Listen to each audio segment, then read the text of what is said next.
I'm Tania Hary. I'm the Executive Director of Gisha, the Legal Center for Freedom of Movement.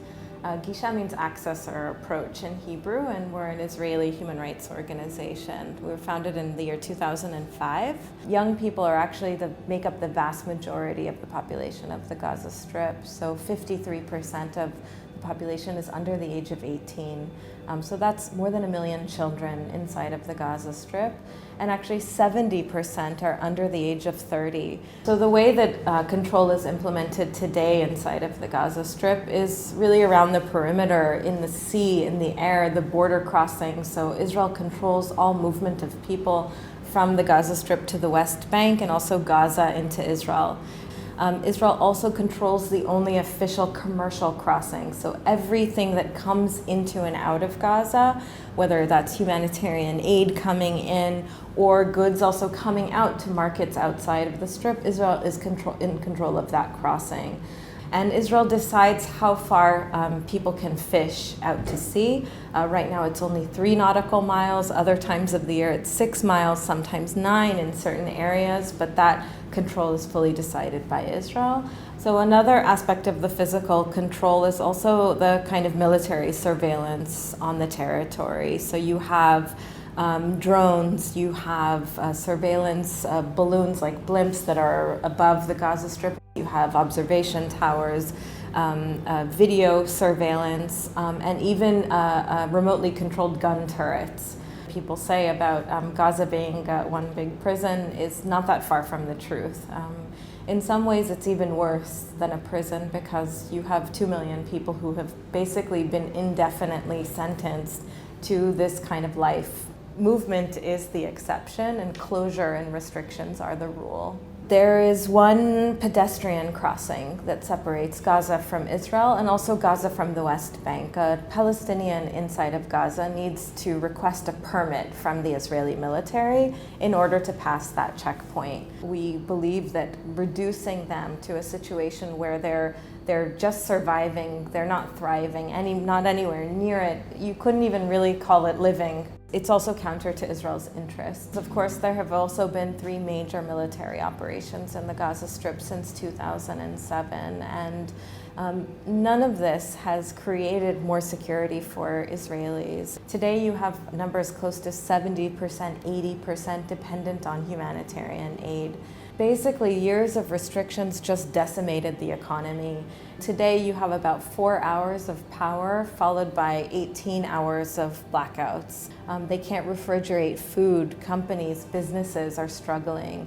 Electricity, of course, is also tied to water. So 96% of the aquifer is unsafe for drinking. That means the tap water is not safe for drinking. There are many security officials inside of Israel, politicians as well, who recognize that the situation in Gaza is untenable, that you can't reduce people to these kinds of conditions of life and expect there to be security for Israelis. Also, a lot of Israelis are afraid, and their main association after they say we left is that we left and we got rockets, that the response to the disengagement was more violence. So the immediate reaction is to look at their own pain.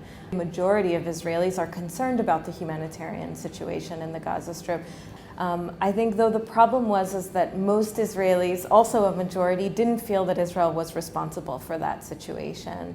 So I think that the gap that we see is really connecting between people's knowledge of the dry facts. 96% of the aquifer is unsafe for drinking, 49% unemployment, 65% among young people. So how do you make the connection between those facts, that kind of raw data, and then people taking responsibility? But we think Israel should look at its own part and see what it can do to change the situation.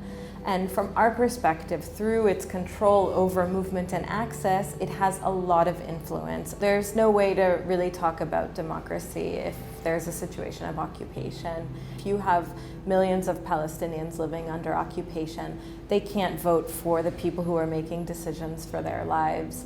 They have no ability to change the situation. I get to see a different side of Gaza, and that I get to feel There is fear.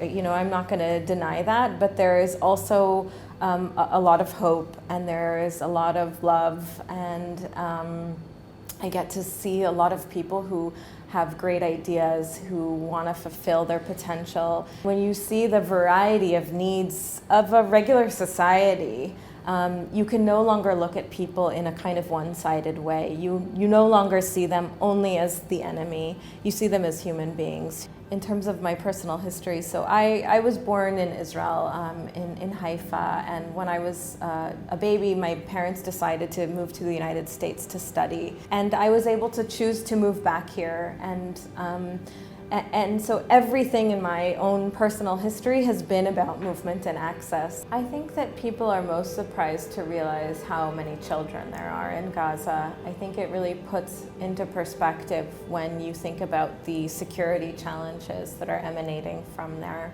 Most people just have a direct association with militants, and once they realize that the majority of the population are children, then it kind of turns on its head these lines about they voted for Hamas. Who voted, really? These children did not vote in the 2006 elections. What we're doing there is not okay if these are children and they're innocent. We are trying to talk about what's right and what's wrong, and to show people that in the long term, doing what's wrong will have a price. That it's not just about how comfortable you are today, it's also about how your children will live and how your grandchildren will live. Whether we know in our kind of consciousness that we have been responsible for a situation where people are suffering, I think that people need to internalize that and change the situation.